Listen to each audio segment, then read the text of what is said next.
கர்த்தருடைய பரிசுத்த நாமம் மகிமைப்படுவதாக. இன்றைய தினதீபம் தியானத்தில் அப்பா எப்படிப்பட்டவர் அப்படின்னா, நம்மை சேர்த்து கொள்ளுகிற தகப்பனா இருக்கிறார். ஹல்லேலூயா.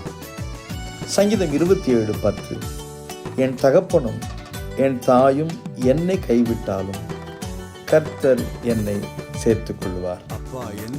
இந்த வசனத்தை நான் படிக்கும்போது, இந்த உலகத்தில் மிகுந்த உயர்ந்த உறவு அப்படின்னு சொன்னா அது தகப்பனும் தாயும், நம்மை பெற்றெடுத்தவர்கள்.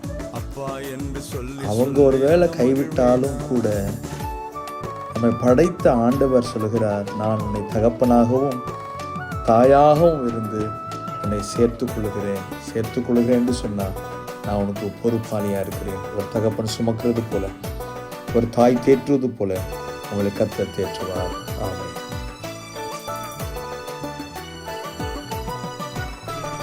தோள் மேலே என்னை சுமக்கிறேன், தோள் மேலே என்னை சுமக்கிறேன்.